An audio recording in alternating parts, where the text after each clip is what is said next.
Hello, and welcome to another video and podcast on Fantasy Football Scout. My name is David, and today is, of course, the first Saturday deadline of the season. It's very, very exciting because finally we are back to normal with having the deadlines on a Saturday, which means we get that extra roughly 18 hours, I think it is, for us to make decisions. Instead of rushing them after work on a Friday afternoon, we can have a nice chilled Saturday morning. Make some decisions with the benefit of some sleep as well, and of course an extra day to factor in those price changes as well. So here we are, the first Saturday deadline of the season. We've got about 58 minutes to go until it passes, and so we're going to spend the next 58 minutes having a look at some of the key talking points that you guys might still be mulling over before that deadline. If you've got some dilemmas still lingering, working out what to do, stick your questions in the chat and I'll do my best to help you out. We're going to recap some of the stuff that we've gone over in the past week. If you've been a bit busy in the last few days and you've missed some of the things like team news, we're going to have a look at that.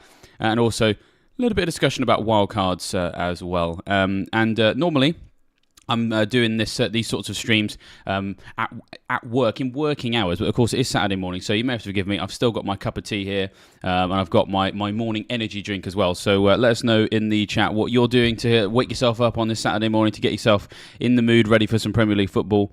Normally, there's a sort of lull on a Saturday morning this season anyway, because we've already made our decisions and we're ready to go. But today, we need that energy to make sure we make the right decisions between now and the deadline. So let us know how you guys are waking up.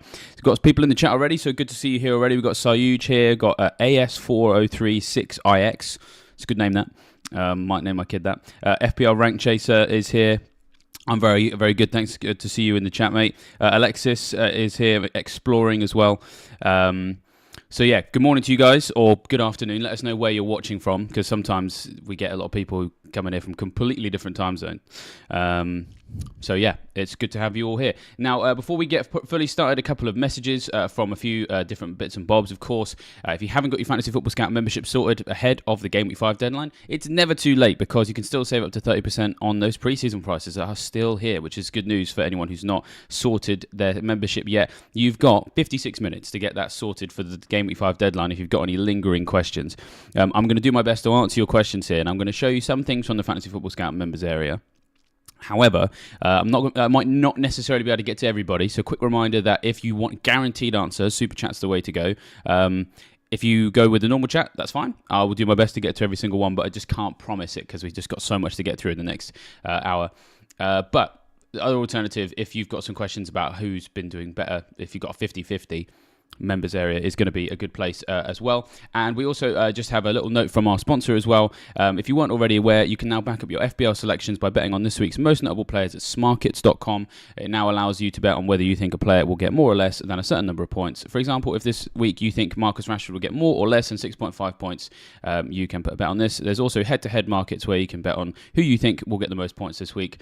It's unique and allows you to win while playing FPL. We know not everybody gambles, which is something we take very, very seriously, which is why on our website we have a filter you can turn on which allows you to opt out of the gambling ads. For those who do enjoy it, do it responsibly and safely. There's more information about Smarkets in the description. You have to be 18 or over, and we obviously encourage everyone to gamble responsibly and be gambleaware.org. When the fun stops, stop. But the fun is not stopping here. It never does on a deadline stream, because whilst the questions are loading in the chat, I can see there's loads coming through. Thank you very much. I'm just going to recap some of the team news from yesterday. Now, some of this might be repeated information for you guys. Apologies if that's the case, but it's good just to mull over some of this stuff sometimes, because it can help with your decisions. If you missed the team news video, I'm not going to go through the whole thing. I'm just going to go through some of the top lines, and we're going to start with Arsenal. So, there was this story, of course, that came out during the international break, that Bukayo Saka had been playing with a kind of ongoing Achilles issue, which does, of course, sound like the premise for the Iliad and the Trojan War. They had a bit of an ongoing Achilles issue. For them, it was a problem. Spoiler alert. For Saka, less so. We still don't know necessarily if there was really that much of an issue, because it was a sort of tabloid story, but it was very big, talked about a lot, had a few people nervous about Saka. I can already see some questions in the chat about possibly even selling him to get Son. And so if this had been on your mind, well, we've got confirmation from Arteta that Bukayo Saka is fine. Specifically, Arteta's description, he's trained normally. And then, of course, Arteta just confirming there's nothing to report on the injury front. Every player has pain or issues. but there is nothing to worry about. And he, of course, is referring to the fact that Premier League football is played at a pretty high standard, and a lot of players do kind of roll with pain from one week to the next. And it sounds like maybe there is something there that he's perhaps not willing to really let on, but it doesn't have to be a problem. It doesn't have to be a problem because players are very good at playing with that pain. So if you had seen this sort of niggling concern about Sakho and perhaps using that as justification to sell him for Son, maybe less of a justification than you think. So yeah, we're going to talk about Son in a bit, don't worry. But on the Sakho issue, I don't think we have to be all that worried. We've got 100 of you joining in the live chat now. Great to have you here. Only 16 of you have liked the chat, though, so let's get that bumped up. Let's get some likes in honour of the very first Saturday deadline of the season. Let's move to Villa now. Team news roundup here. Now, the reason I'm talking about Villa is because Matty Cash, of course, is still in that conversation for inclusion in our teams. Haven't seen too many people asking about him in the chat, but I think he's still on people's minds because of that humongous haul he had a couple of weeks ago. And this, I just wanted to talk about this because there had been sort of concerns about where he would play in the back four and things like that. But thankfully enough, the situation at Aston Villa right now, you know, of course, never wish injuries on anybody, but Diego Carlos and Tyrone Mings both being out probably does mean that Cash should be able to be involved. Now, if that's confusing to you guys, one thing that was really interesting about Villa over the summer was that they sort of at times experimented with sort of asymmetric back fours, a little bit how Liverpool do. You know, when Trent steps into midfield, Robertson tucks in as a left-sided centre-back and the other two centre-backs move across to be the other two of the back three. Now, Villa had tried that on both sides. They had some games where they didn't start Cash and they played Concert as the right-back so that Moreno or Digne could push on and then leave behind a back three that had three centre-backs in it. Alternatively, sometimes we saw Pau Torres, who traditionally is a centre-back. He was deployed on the left-hand side of the back four, who could sort of moonlight as a left-back, but was very good at tucking in as a left-sided centre-back when Cash pushed forward. And it was very difficult to work out which of those setups he preferred. We don't have to worry about that so much now. With so many injuries at centre-back, both Concert and Torres very much required as traditional centre-backs, which should mean that we see Cash used, well, either starting as a right-back, which I think is okay. Of course, he might even still get used as a winger, which is also very, very exciting. There's a bit more doubt on the left-hand side with Digne and Moreno, but I think most people are more interested in Cash. So the point is, don't panic. We don't need to worry about Cash. I think he's fairly nailed in that team for now. Let's talk about Brighton quickly. There's going to be a late call made on Ferguson. He returned to training yesterday, so he's kind of like a maybe. Welbeck is back fit.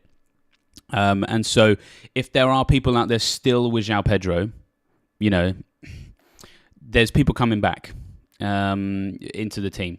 And so if you're thinking about Carlton Morris, well, I don't think Pedro to Morris is the worst decision you can make this week. Right. Before we move into Crystal Palace, I've neglected chat. I do apologise. I've noticed that we have had some people tell us where they're joining us from. We've got White and Blue is joining us from Mauritius. That's easily the most exotic place I think we've ever had anybody join the chat from.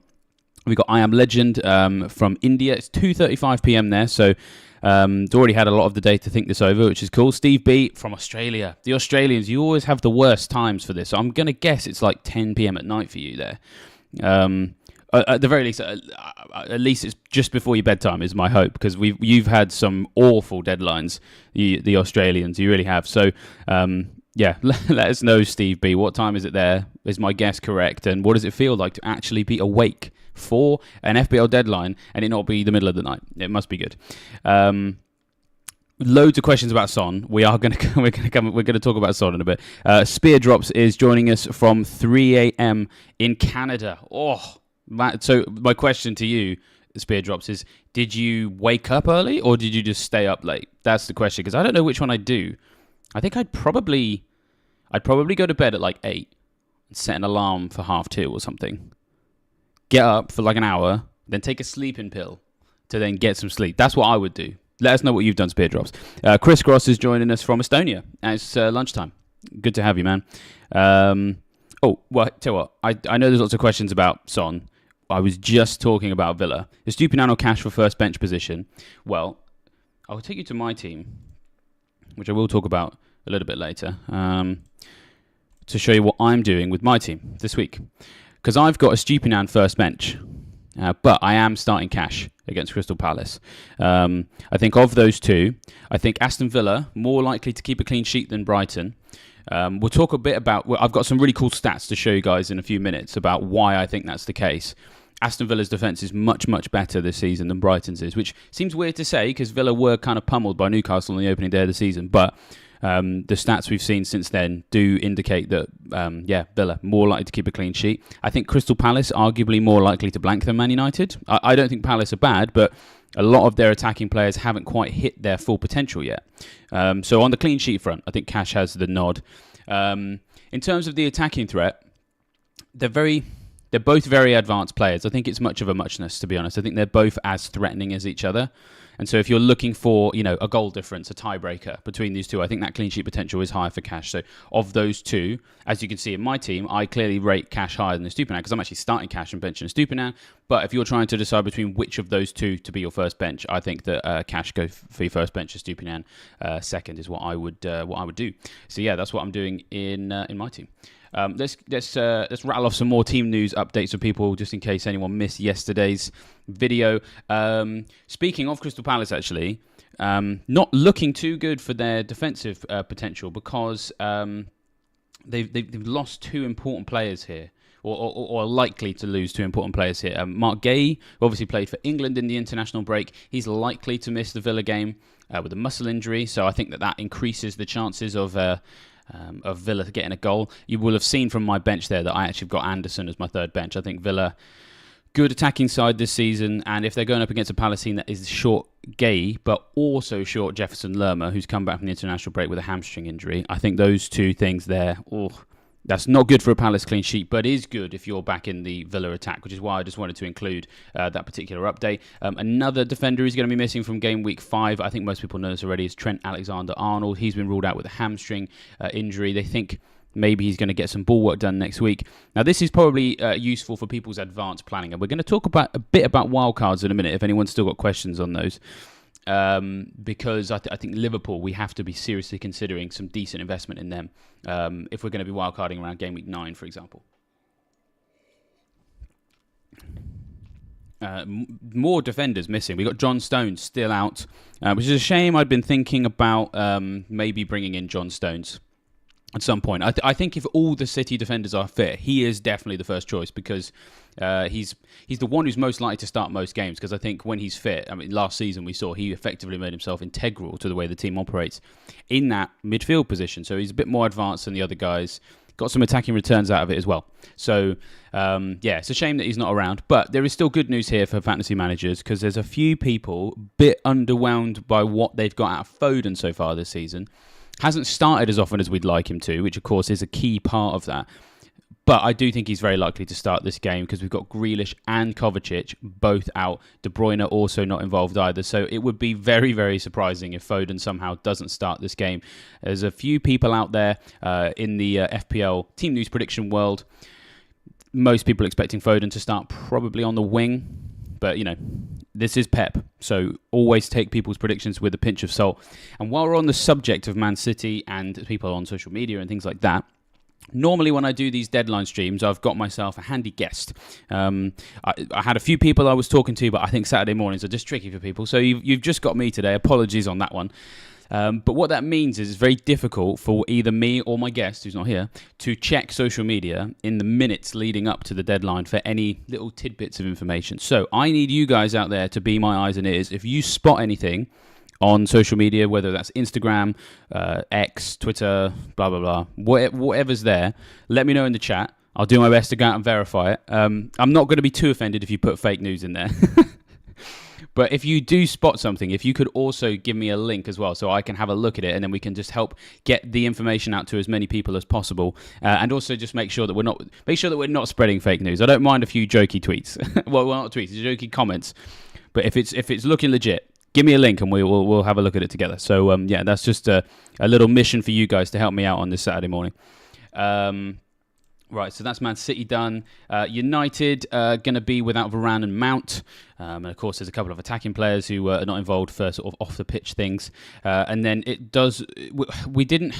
we didn't get too much information, I think, on Amrabat. But basically, I think there's enough information we can see about United that if you've got Brighton attackers, I'd be starting them this week, to be honest, because I think that United's defence hasn't been looking too good. And finally, on the team news front, we're nearly done here.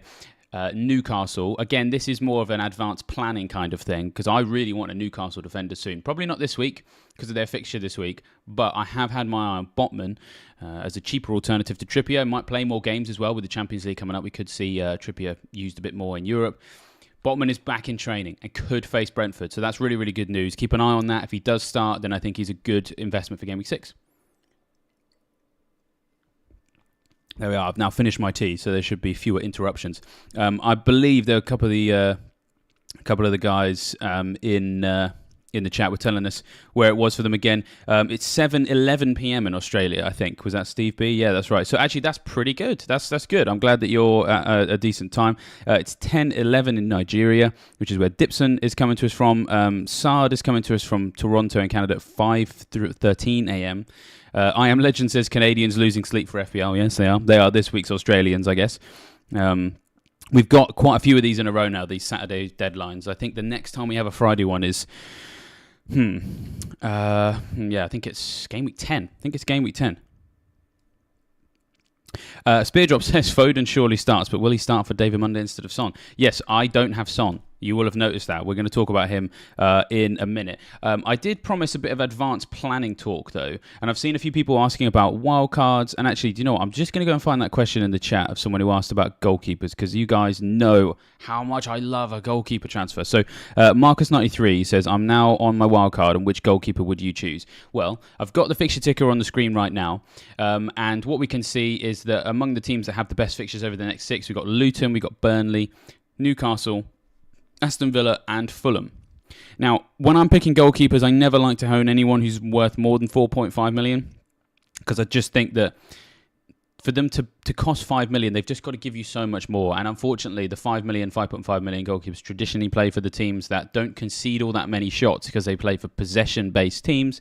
And therefore, when they concede the clean sheet, they're not really going to be getting much in the way of additional points. So I'm looking for 4.5 million goalkeepers in defences that concede lots of shots, but they can make lots of saves. So one goalkeeper it's worth considering, Marcus, is probably Bernd Leno at Fulham, because the fixtures are really nice. Got home to Luton in Game Week 5, away at Palace in Game Week 6. They do have Chelsea in Game Week 7, but I mean, as I said, I would expect save points there. Sheffield United at home Game Week 8. It's 4 really nice fixtures there. Now, Fulham's defence is terrible, but Palhinha didn't lead the club. So we would expect probably him coming back into the team, which we would expect to happen fairly soon. He didn't play Game Week 4 because I think it was sort of like, the day after the sort of transfer fell through. So it's, needed a bit of a break from each other. They're almost certainly going to be, moving him back into the team. He's obviously very good and very useful for their defensive output. So I'd expect a bit of improvement in line with these fixtures. Leno also doing very, very well for XG prevented, which is a stat that measures how many goals the team should have conceded that the goalkeeper specifically stopped. It accumulates the XG of all the shots they faced. He's doing very well there. So it means that he is going to keep more... Fulham are going to keep more clean sheets because of Leno than if they didn't have him, because he's playing so well. So that could result in, when they do get clean sheets, he's going to get lots of bonus. I think you also want to be looking at Areola at West Ham. And the reason why is because Areola... rotates really well with Leno. So just looking at the screen now, if you can see the season ticker, which of course is from the Fantasy Football Scout members area, get yourself signed up so you can use this tool fully interactively yourself, because you can sort by rotation and it shows you some of these automatically. So Luton and Palace are the next 2 for Fulham. You'd start Leno for both of those, and then West Ham have got City and Liverpool, so of course you'd bench Areola. Now, when Leno plays Chelsea in Game Week 7, you can start Areola instead, who plays Sheffield United down there at the bottom. Then in Game Week 8, you'd obviously start Leno again when West Ham are at Newcastle.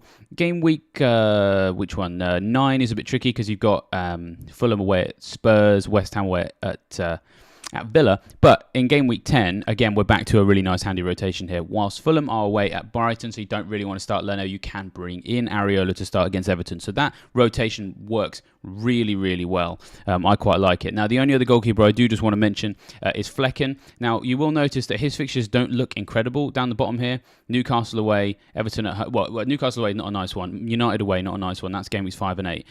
And Chelsea away, game week 10. But game week 6, 7, and 9, you've got home to Everton, away to Nottingham Forest, and at home to Burnley. And the key thing about Brentford is that they are in the top 4 for minutes per expected goals conceded so far this season. So they are operating as one of the best defences so far. Flecken is also making a decent number of saves. I think that if you want to go with just one goalie and you don't want to rotate all that much, I think Flecken is a good one to go for. He seems very like Raya from last season. Brentford still concede lots of shots. However, they don't concede many big chances. So there's lots of opportunities for him to make easy saves and keep clean sheets. So it's a good combination. So if you want a rotation, I'd go Leno and I'd go Areola together. I think if you just want to set and forget, I'd go Flecken. So it's kind of up to you what kind of thing you want to do. Do you want to be making bench decisions every week? And if you do, that's fine. If you like the rotation, then go for those first two. If you'd rather just go with one guy who is probably going to get you somewhere between 3 to 7 points most weeks, I think Flecken's the one. We've had our first super chat, and it is a first ever super chat for AS4036IX. So congratulations on your first super chat. Thank you very much. He asks, Diaby, Maddison, Saka and Ward-Prowse, who do I sub? Oh, that is a tricky one. Well, I'm going to go into some of the merits of some of those players, but while I'm doing that, if you have the opportunity to let me know who else you have in your squad, do let me know, because I'm a bit of a broken record on this, and apologies if you weren't already aware of this, if you're watching. Whenever people ask me these really difficult substitution questions, my initial response is, okay, let's try and restructure this team so that we don't have to bench one of these guys, because they look very, very good. But of course, we are where we are, so I'll try and help your specific situation. But yeah, if you can let me know who else you've got, because there could be someone you're starting who maybe we don't want to. Of those 4, I think probably Ward-Prowse would be the one who I would bench. I think Saka against Everton. Everton looked particularly poor defensively this season. Maddison's Maddison, right? His expected goal involvement so far. And actually, do you know what? I've got some stats on him somewhere. Tried to prepare as much as I can for this particular video. That's chances created. Expected goal involvement. Where's Maddison? Where's he at? All right. So far this season, Maddison is 5th best for expected goal involvement, which takes into account shots on goal and assists and all those sorts of things. So only Saka, Fernandes, Haaland, and Mbeumo have had a higher expected goal involvement than Maddison so far this season. And interestingly enough, all 4 of those guys are penalty takers. So it's taken the penalties for these guys to go above him, and Maddison isn't taking the penalties. So that's just how good Maddison is. He's up against a Sheffield United team that hasn't started the season too well defensively. So, he is a kind of auto-include. It's also worth pointing out that he has got a much, much, much higher expected goal involvement than Son, which I think is worth noting. But, of course, it's largely situational because Son is probably going to play up front now. Anyway, by the by, Maddison, you've got to start him. Now, Diaby, I really like Diaby. He started the season quite nicely. He's up against this Palace team that are short, both Gay and Lerma as well. So I think backing the Villa attack this week is very sensible. However, you have got Ward-Prowse going up against Man City, who, I think West Ham have started the season really well. I like how they've started the season. But if we're sort of going on the balance of probabilities, he seems the weakest inclusion there. And the interesting thing about Ward-Prowse is that I was looking at some of his numbers, and his underlying numbers. I was expecting them to be really good because he's got lots of returns so far this season, but they're not actually as good as I was expecting. So just looking at Ward-Prowse's raw numbers so far. Now, he's only played 260 minutes, but I would still expect these numbers to be higher. He's only created 3 chances this season. Now, he's obviously seen as a bit of an architect, but he's only played 3 key passes so far this season. Just 2 shots in the box, 1 big chance, 2 shots on target. So his stats do actually underwhelm. Now, I'd like to own him at some point. I mean, he's effectively a penalty taker when he takes free kicks because he's so good. But for now, if you had to bench one of those, probably go with that. But just looking at the rest of your team, which I think you've now mentioned in the chat, Alisson, Estupiñán, Udogie, Watkins, Haaland and Ferguson. Yeah, I mean, I suppose Ferguson, there's some mild doubt as to whether or not he's going to start. He could end up 1-pointing you. But at the same time, he looks so good that even if he does get involved, he's probably going to get something. So, yes, I think with that confirmation, thank you for the confirmation in the chat of who else you've got. I think it's Ward-Prowse who you go with as your bench option.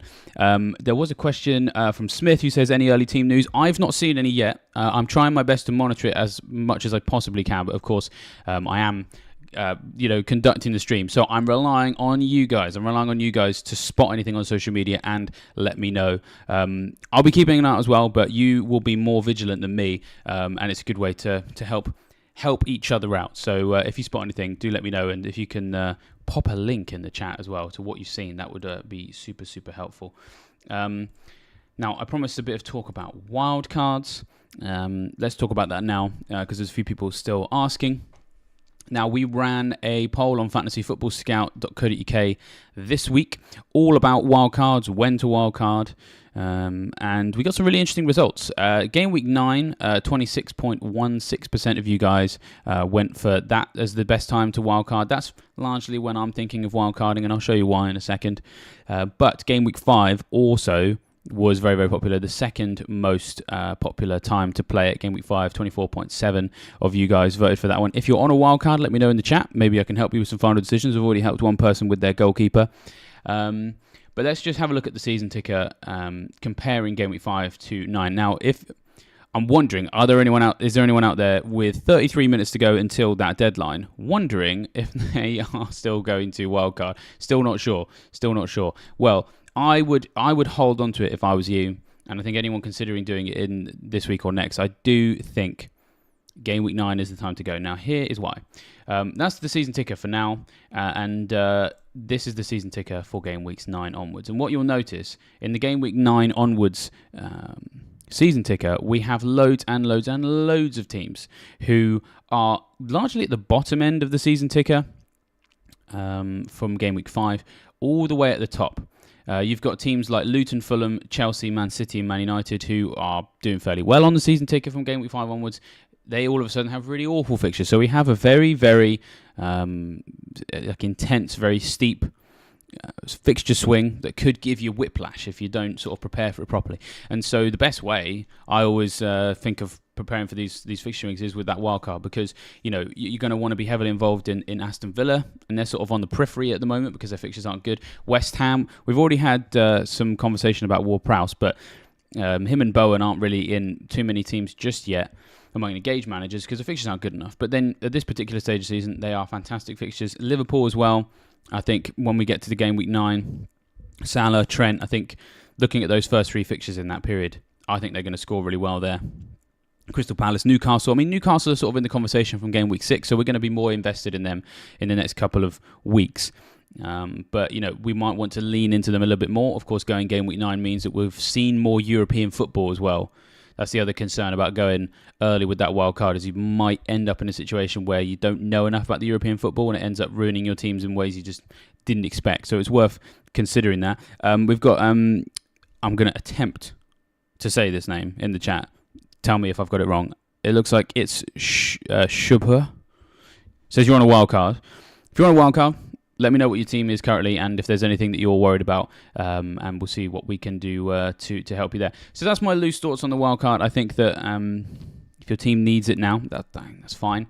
But yeah, I do think that Game Week 9 is going to be the most effective time to deploy that chip. Now, what I've also shown you, of course, is Game Weeks 5 to 10 on the season ticker, Game Weeks 9 to 14 on the season ticker. Now, if you do have a Fantasy Football Scout membership, you can sort the entire season ticker any number of different ways. You can sort it by attacking difficulty, defensive difficulty. You can change which game weeks you're looking at. You can go from 5 to 10, 9 to 12, 9 to 20, 7 to 14. You can remove certain teams. You can sort it by home and away. You can sort it by rotation.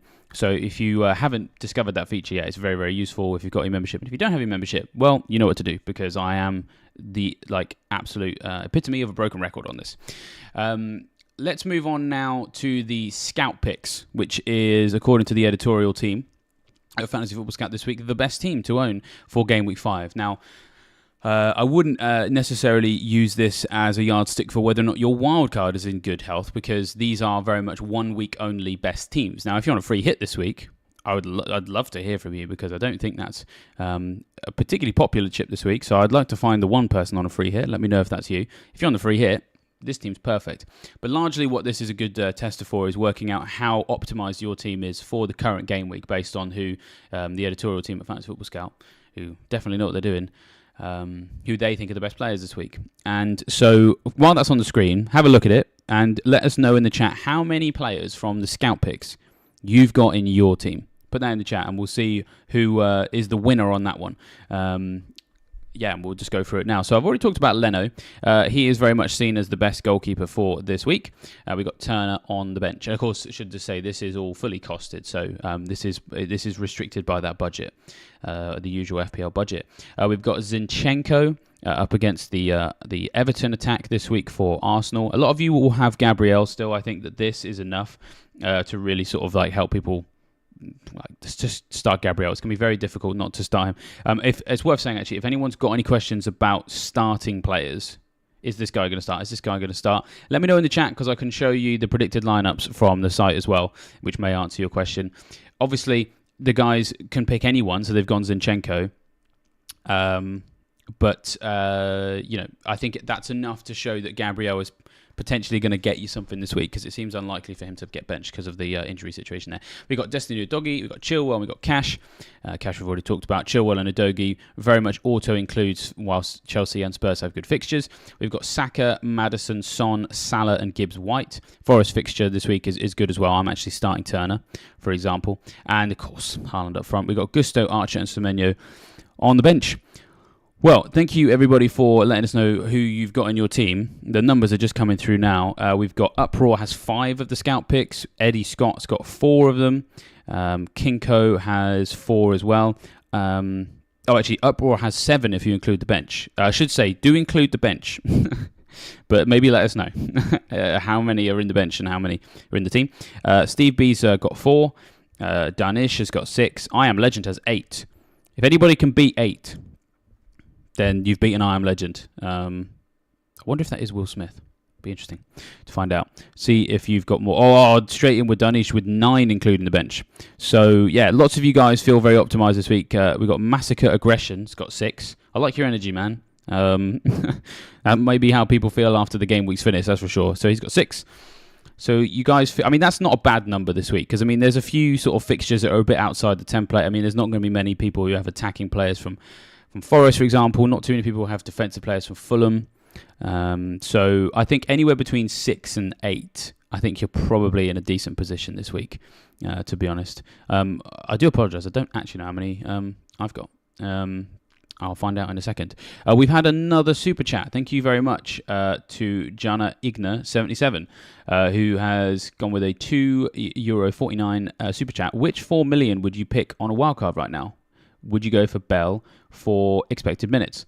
Well, let's. I actually have some information on Bell. Let's pull that up. I don't have it in the stream. I do apologise. I've just got it on a separate sort of file. We did get an update from the manager yesterday, the Luton manager, who said the following. Issa Kabore has trained, whilst Amari Bell and Pelly, Ruddock and Panzu will be assessed following long journeys during the break. Now, they played far away for their international teams. And so, to be honest, I wouldn't go for Bell right now because I'm seeing enough doubt in him for him starting game week 5. And, of course, I'm going to guess you're probably interested in that Luton defence because, of course, they've got the double game week coming up. So it does make sense to look there. But I do think that Bell is probably not the one to go for. Kabore might be a better option if you want to look at the Luton defence, because he is fine, according to the manager. And I just think that even though it is just your 4 million guy, going with someone who is unlikely to start, I think is just a risk, because you can guarantee the time that you need the 4 million guy to come in, if they're not starting games, it's annoying. Now, is he going to be out long term? Probably not, because if he's just sort of need to make a decision on him because of international travel, I should say, that's probably just a match fitness thing, or maybe even a jet lag thing. But Kabore, I think we know Kabore is more attacking, so I think he's probably the better one to look at. How I'm going to actually answer your question, seems like, especially as you've paid with the super chat as well, we're going to just actually have a look at the members area and see if we can work this out. Now, I don't know the answer to this. I got no idea, right? And so I'm going to go into the members area to find out who the most exciting 4 millions are. Now, we've had a look at some of the fixtures. So let's have a look at how some of these 4 million defenders are going on. So what I'm going to do, I'm going to come here and I'm going to click on max cost of the defenders in the members area and select 4 million. So that we're only looking at 4 million defenders here. Now, that's all the 4 millions in the game. Now, let's start off with starts. Well, these are the guys who are most likely to start games. We've got Aldakil, Bulldog, and Bell. And actually, do you know what? I don't think Kabore's in here anymore because I'm pretty sure Kabore's gone up in price. Let's just double check that. I haven't had a chance to check who's gone up in price this morning. So if you've seen the price rises this morning, let me know. Has Kabore gone up to 4.1? That is the question. No, he's still 4 million. Why is he not showing? Unless I've missed him. It's early on a Saturday morning for me, and it's the first one of the season. So apologies if I've missed him. Oh, interesting. He weirdly doesn't appear to be there. Well, let's set it to 4.5 just in case. Oh, I see what it is. I should know how to use my members area better. I've got this minutes per app selected one. Let's go greater than 0. That's probably what the problem was. There he is. Now he shows. Right, it's because he's had a couple of substitute appearances. Well, that's just another feature you can use. You can use this little drop-down box to ascertain which players are playing a lot. So, let's revisit. So, 3 starts for Bulldog, Eldakil, and Bell. So, they're the ones who are most likely to start games. We've got Anderson, we've got Bayer. I think Bayer missed a game because he was injured. So, don't factor that into things. The 4 millions at other clubs. I mean, Van Hecker started 2 already, but that's probably not enough in the Brighton defence. Branthwaite started 2. So, I mean, effectively, the point that this is really making here is that the 4 million defenders don't actually start a lot of games, to be honest, so far this season. So, it is kind of like slim pickings, to be honest, with some of these guys. Let's have a look at what they're doing in terms of their goal threat and their creativity. Let's go distribution. So what I've got it set to is per 90. So we're factoring in the fact that they've played sort of different minutes. So assist potential. We are looking at these guys being the ones that are the most creative. Bulldog, probably the one that stands out. Now these are per 90, which means that this guy, who's only played 21 minutes, he is creating a chance. He's creating 4.29 chances per 90 base and half when he's playing. Now I could, if I wanted to, let's filter these again. As I said, this is sort of becoming a bit of a live demo into how to use members area. But I think it's cool to show it off. Players that have played more than 30 minutes, so that probably will take Gomez out of the mix. Delcroix. I think I'm saying that properly. If there's anyone in the chat who knows how to pronounce that and I've done it wrong, let me know. He's not doing too bad. He's played 135 minutes and he is creating 1.33 chances per game. But to be honest, the one that stands out the most is probably Bulldog, because we were looking at the ones that had made starts, so like a lot of starts. 3 starts for him, 0.72 chances created per game. So actually, bearing in mind he's played 249 minutes, like that's pretty good. That's a pretty good, decent amount of chance creation. And then let's finish it off with who are these 4 million defenders, which one of them are looking good for efforts on goal. Well, we've got Luke Thomas, who's played 30 minutes, and he's having 3 shots in the box per game. But I think the total for that is, 3 shots in the box per minute, per 90, I should say. 3 shots in the box per minute would be incredible, per 90.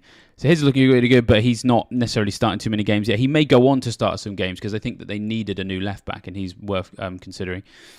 Unfortunately, Bulldog not doing quite so well for the efforts on goal. So for him, he's really just an assist man. But hopefully kind of what this shows you is that it is largely slim pickings in this particular area right now. I think of all of them, if you're looking for a 4 million, I'd probably go Kabore for the fixtures. We saw him doing kind of okay in some of those stats. The fact that he's not started all 3 games, I think we don't have to worry about, because I think he might have had an injury a little bit earlier on in the season, for example. If you're looking for someone who you can actually rely on for some attacking returns, I think maybe Bulldog. Let's just go back to the fixtures, because I don't really know how good Sheffield United's fixtures are. Would there be times when you'd want to start them? Well, perhaps. The Wolves game in Gameweek 11, The Bournemouth game in game week 13, and before that, Sheffield United. Maybe the Fulham game week 8. So you're not going to be starting them all that often, but I think it's definitely worth doing a bit of due diligence on that. And hopefully that was a useful example of the sort of things that you can expect from the Fantasy Football Scout members area. If you haven't already signed up, it's very, very useful to answer some of those questions. Let me know. It's either Jana or Janai. I'm not sure how to pronounce your name. Let me know if that was useful and who you end up going with. Right, so what should we move to next? Let's go through some of my favourite stats of the game week then, just to let us know how everybody is getting on. So far this season, the top creators: Gross, Saka, Fernandes, Matoma, Eze, and Pedro Neto. Let me know if anyone is considering Pedro Neto. His underlying stats are actually looking pretty good. That's the players who are creating lots of chances, players who are having lots of shots in the box. Haaland, Edouard, Visser, Jackson, Rashford are the top 5. So, if you're looking at those guys, or you're thinking about selling Rashford, I still think he offers value. And to be honest, I mean, I've sold him. I did actually sell him last week to get Maddison. But I'm seriously considering getting a United player back in for their fixtures when they get good. Of those guys, who's accurately shooting? Well, we've got Haaland, Maddison, Ferguson, Edouard, Salah. Topping the charts for shots on target. Combining all that together, who's looking good for minutes? Looking for good for expected goal involvement. Mentioned this earlier. Maddison is top 5. Burmo, Haaland, Fernandes, and Saka also doing very well. Jackson, Salah, Bowen, Fernandes, Matoma, Rashford, Edouard, and Eze complete the top 12. Now, loads of people are asking in the chat: is this the week to captain Son? Let's have a look at that question, because I think it's important to discuss it, and I'm going to use some numbers again because I'm a numbers man. I just can't get enough of the numbers. So let's have a look at my tables that I used to have a look at this. So this is one of my custom tables. I used to write the Captain Sensible article for Fantasy Football Scout back in the days when I worked in the editorial department. I just do the videos now. So, but this table has lasted me ever since. I think it's public. So if you ever want to use it and you remember, head to my stats tables and you'll find it. And I basically just pulled together some sort of key stats, really. How often players touching the ball in the box, chances they've created, big chances they've created, shots in the box, big chances, shots on target, expected goal involvement, goal conversion, and ownership. And so what I'm going to do, I am going to kind of compare Maddison with Son here, but let's also compare him with Haaland, actually, because he's obviously the alternative captain. So let's find him. There he is. There's Son Heung-min, and there's Haaland. Only show selected players.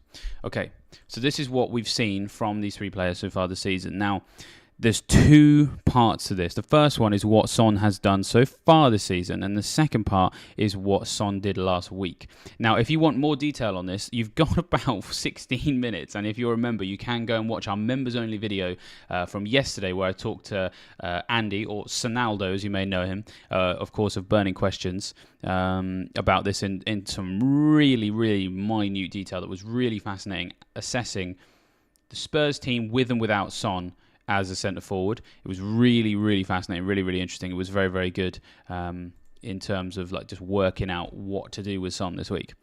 But as I said, there's 2 parts to this, and we'll start with what Son had done so far this season. Now, I'm in doubt over to what to do with Son, which is probably why I'm not going to get him this week, because if in doubt, I tend to just roll the transfer. Now, the doubt comes from the fact that it is true that we have not been talking about Son until he scored a hat-trick against Burnley, because up until that point, he hadn't really been impressing all that much. And this particular set of data kind of illustrates that Son, it wasn't necessarily a sort of fluke that he didn't get lots of goals, because these 2 players, Haaland, who of course is his captaincy rival this week, and Maddison is his sort of, Spurs investment rival. If people don't want 2 Spurs attackers, they've already got Maddison. Well, the numbers are kind of showing you've probably got the best guy already, based on the first 4 matches, and we'll get on to the last one in a second. So, Maddison has created 10 chances this season, Son 9. Maddison has actually had more shots in the box so far this season than Son, 9-7. They've had the same number of big chances, but Maddison has been way more accurate in terms of having 9 shots on target for Son. The goal conversion rate is higher for Son, but that's because he's having fewer shots. So him having got 3 goals last time out means his goal conversion is going to be a lot higher. And goal conversion rate, it's very hard to sustain that above about 25-6% most seasons. So you'd expect that to maybe come down a little bit. Expected goal involvement is the big one because it's showing that Maddison is able to draw on a lot of different things to...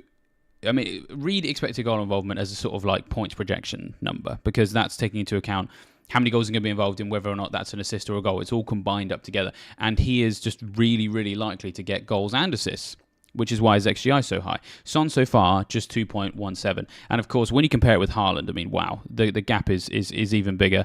20 shots in the box for him, 7 for Son. 7 big chances, 2 for Son, 10 shots on target, 4 for Son. Expected goal involvement of 4.81 to 2.17. Obviously, penalties are in there, but you can't really extract penalties from the data because Haaland is the penalty taker and he plays for a team like Man City that are just going to win a lot of penalties because they've got lots of tricky players sort of haunting the box.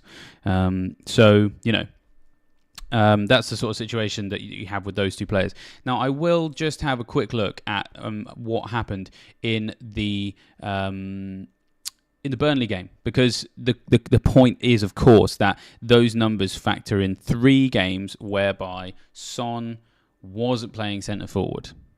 So we're just going to have a look at the Burnley game where he was, because, you know, the way he played last time, you'd like to think the Spurs are probably going to go with Son up front again, especially with this story we've had in the press about Richarlison perhaps feeling like he needs a bit of help off the pitch, to be honest.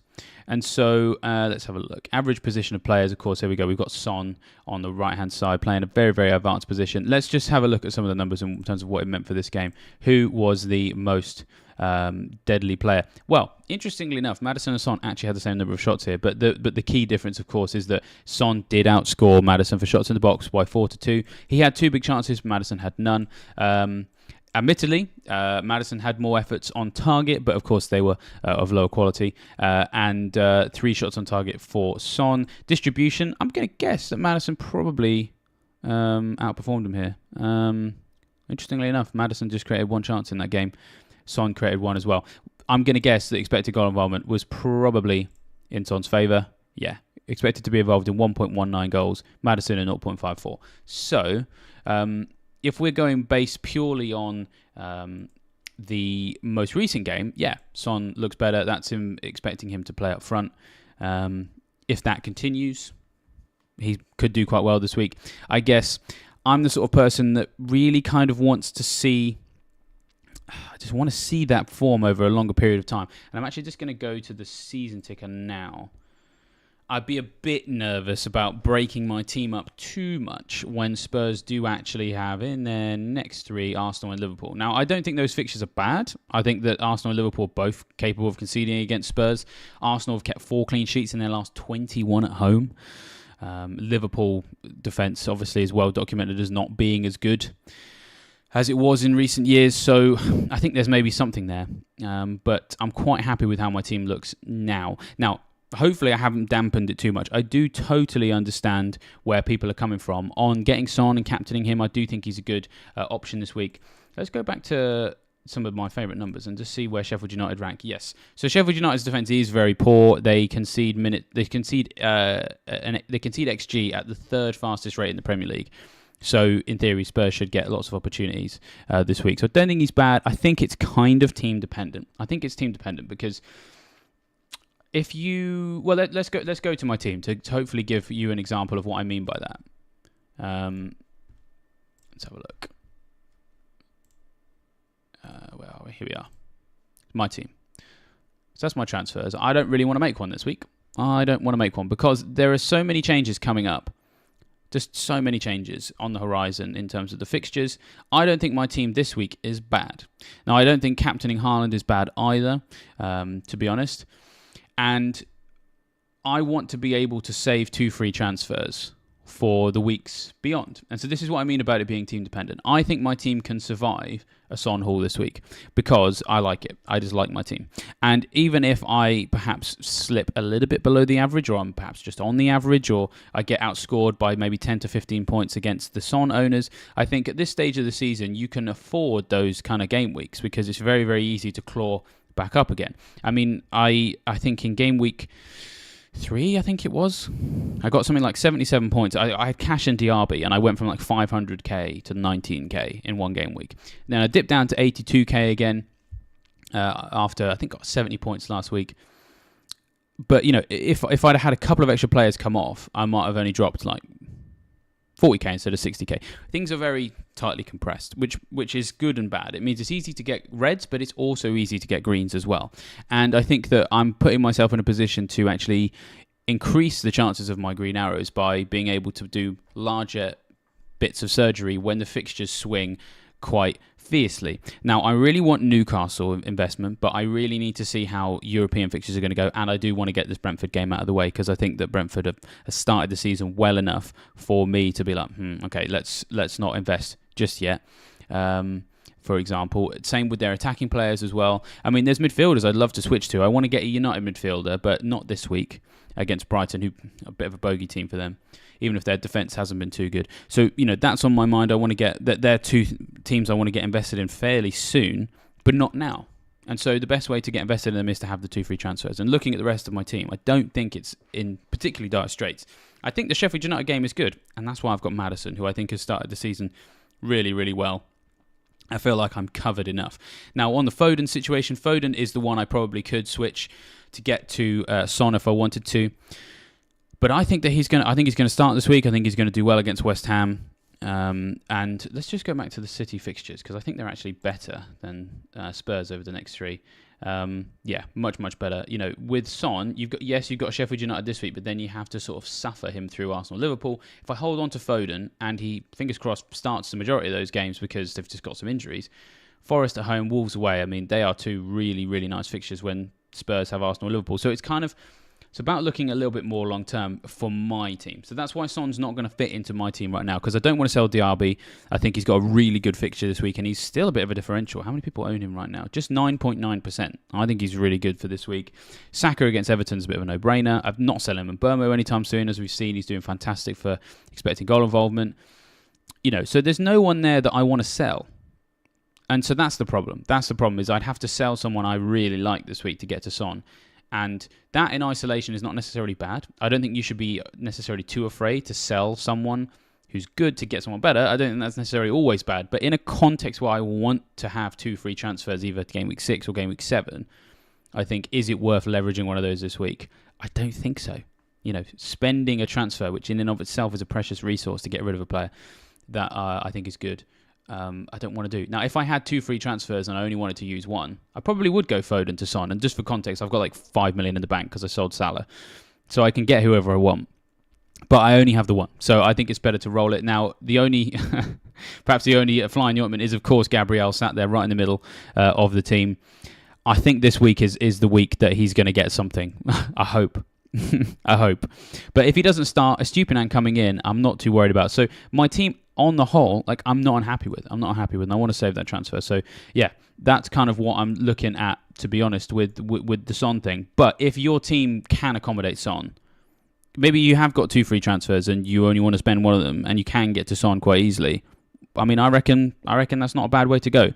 It's just about how teams go themselves. Now, I do apologise. I've obviously been sort of doing a few things behind the scenes there, so I've not had a chance to have a look at the chat. And we've got loads of people asking about this game that's coming up as the lunchtime kickoff, Wolves against Liverpool. We've got Odin, the All-Father himself.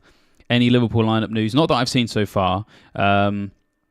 Diego, Liverpool starting lineup news. Diego again asking if Diaz is starting, for example. I don't know. I'm not sure. What I will do is I will take you to if you've not seen the predicted lineups for Fantasy Football Scout before, then now is the time for me to show them off because they are brilliant. So the editorial team spends all week basically preparing for this particular page, predicting those lineups. You will see here is Arsenal. We have got a prediction of Gabriel to start because there's not really many other people to go in.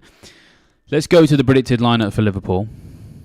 And as I said, once again, if little request, if you've seen anything on social media that sort of points towards who may or may not be starting for the Liverpool game, because I know that getting involved in this Liverpool attack is of interest to people, do let me know. And if you've got a link, stick it in the chat. We've got 5 minutes to go till deadline. So the predicted lineup for Liverpool, according to the editorial team, Alisson in goal, Robertson, Matip, Konate and Gomez as the back four. We've got Curtis Jones, Endo and Szoboszlai as the midfield three, and then Jota and Salah either side of Gakpo up front for Liverpool. So that is the predicted lineup. I'm just going to revisit the chat, and I might go silent whilst I just have a quick read. Lucky 13PS says looks like Jota is in for Diaz or Nunez. Well, according to the predicted lineup for Saturday Football Scout, he is. If anyone's seen anything, do let me know. Well, for these last 4 minutes, I'm going to try and rattle through as many of your questions as I can, and I'm just going to keep an eye out for Aaron. Breaking news: Gerrard to start for Liverpool. That really would be turn up for the books, wouldn't it? That would be nice. I'm going to try and get through as many of your questions just before we rattle into this deadline, so that we can get those answers out, just in case the site crashes. And while I'm doing that, let's bump up those extra likes as well. Let's get some likes in honour of the fact that it's our first Saturday deadline of the season. So, Fido says, Colwell or Bowen or Stupinian who starts? Okay, so Chelsea are, of course, playing... is it Bournemouth? Let's double check this. I should probably know this already. And then you've got a Stupinian. I mean, I don't think it's the worst thing in the world to bench a Stupinian this week, if I'm honest. Colwell against Bournemouth. I mean, I don't know if I necessarily trust the Chelsea defence yet. I know I've got Chilwell, but Chilwell's obviously going to offer a lot of attacking return. To be honest, I don't think Chelsea or United will keep a clean sheet this week. So, and a Stupinian infinitely more likely to get attacking returns than Colwell, because Colwell's not really an attacking sort of player. So I would go as Stupinian. And the thing is, with Bowen actually is in really, really good form. I think he'll be a fantastic differential this week, especially if you're comparing him with the fact that lots of people have City defenders still. I think starting Bowen, I think he'll get something, if I'm honest. I know I talked earlier on about benching Ward-Prowse, but actually the numbers between Bowen and Ward-Prowse are miles apart. Bowen is actually performing really, really well. So that's probably what I would do. Cash or Udogie. This week I'd probably go... I mean, okay, short term, let's go back to the season ticker and answer this I'll try and answer as quickly as possible. Short term, probably Udogie, because at home against Sheffield United is a fantastic fixture. It hasn't been particularly good for attacking stuff so far, Sheffield United. Cash is the better one for the long term. The Crystal Palace's fixture this week is not as good as at home against Sheffield United, and then Chelsea and Brighton in Gameweek 6 and 7 not nice either, but then things get really, really nice for Villa, Wolves, West Ham, Luton afterwards. So that's probably what I would say for those two. I'm just sort of picking these questions at random to us because there's so many now, so apologies if I don't get to you. Salah, good alternative captain? Yes, actually, you know what? That is actually not a bad shout at all. Let's quickly just revisit some other stats. Expected goal involvement so far this season, Salah is in the top 6 or 7 players so far this season for expected goal involvement, and crucially, Wolves are the 7th worst team for minutes per expected goals conceded. So I don't think Salah's a bad option this week. I've got my eye on Salah. I know I've already sold him. He's a wildcard option, I think, potentially for Game Week 9. So why not go for him now? We've got Elmer saying Eze or Diaby. I would probably go Diaby. I think he's got a better fixture this week, and Villa have really good fixtures long term. We've got Kripke saying, does Alvarez start? I will quickly take... We've got 1 minute left. It's going to be really hard to say whether or not he is or isn't going to start, but the Fantasy Football Scout editorial team are predicting him to start in midfield. I think that the City team this week a little bit short of options, so yeah, I think he's going to start. I'm actually now just double checking that my team is locked. Yeah, Haaland captain, Maddison vice. Cool. Right, let's jump back to the questions. We've got probably less than 30 seconds. Rahul says sell Foden or Sterling. I would. That's a hard one. If I had to sell one of those two, I'm guessing you probably want to get Son. I guess Sterling. I think I've seen more from Foden, and I think he's got nicer fixtures. And there we go. The deadline has passed. There we go. Well done, everybody. We got through our first Saturday morning deadline stream of the season. Thank you for your help in helping me get through it. Just me on my own, so it's nice to have some people in the chat to have some chats with. In the end, I'm sorry, I didn't see any news on the Liverpool team. I'll just have a look now to see if I missed anything. Fingers crossed. There's nothing too big. You guys will, of course, remember that at the start of the season, I had Gabriel in my team, and he's still there. And I was on a deadline stream with Sonaldo. He alerted me to Gabriel possibly being out at 6:28 p.m. UK time. And in the time it took me to, because I was, kind of fiddling with the live stream and things, the time it took me to find out if that was true, and then get to the website to sell him, website crashed at 6:29, and I wasn't able to do anything with it. So I've got previous for this. I've got previous for doing a stream and then missing pieces of news, but I'm not seeing anything too clear cut, to be honest. So I'm fingers crossed. We aren't looking too good. But yes, can confirm, I went into this without Son. I held my ground. Whenever there's the opportunity for me to roll a transfer, I'll take it. I will take it. Steve B, thank you very much for your kind comment. He says good luck in round 5. Well, good luck to you as well. Good luck to all of you, in fact. Gareth says cheers and good luck all. Good luck to all of you. Let us know how you get on in the game week. Now, just to let you know what else is to come. So far, we've had... There was me. I'm still just double checking social media to see if there's any bits of team news. I still haven't seen any yet. What we've got coming up this weekend, we've still got this. The content never stops on Scout. We normally at 8:30 on a Saturday, we do have stats of the day with Karam. Now Karam is away this week. He very kindly did a video for us in the week rather than on Saturday. He did a nice fixtures video for us earlier in the week. He's away, so for those of you who aren't David Monday fans, I do apologise. I am back tonight at 8:30. I'm taking over stats of the day. If there's anything you guys want me to look at on that, let me know in the chat, and I'll see if I can identify that in today's game. So we've got a big day, a full Premier League programme to look forward to, and at 8:30 I'll be going over some of the key numbers from that. We've got FPL winners tomorrow at 7 p.m, which of course features both Gianni and the reigning FPL champion Ali, or FPL Guns as you may know from social media. So he's on they're both together on that on Sunday, and then we've got Burning Questions and Scoutcast from Monday, and we're back to the usual schedule heading into game week 6. Spear drops, you know the pain. It says it happened to me. They should change the deadline time. Ended up with Gabriel, but he is long gone now. Good luck. See you, chat. I got Porro for TAA. That's a pretty good transfer. I quite like that. Pack of tricks. No problem, man. You're very welcome. Went with Cash over Gusto in the end, but have Gusto first on the bench with the Stupinaire second. Yeah, I can see the thinking there. And yeah, thank you, Chris Cross. Very kind comments there. Well, with that, I would just leave you with just another reminder that if you've enjoyed any of the bits from the members area that you saw in the stream, found them useful, if you want to be able to go and sort of access those whenever you want, rather than having to wait for me to turn up with this ugly mug and show you on a video, do sign up for Fantasy Football Scout membership, because then you can sort of play around with those tools in your own time, which makes so much difference, believe me. Still save up 30% on those preseason prices. But with that, I shall leave you fine folks to enjoy the first day of game week 5, and I will see you a little bit later today as we get our teeth sunk into an episode of Stats of the Day. So with that, I'll see you guys very shortly.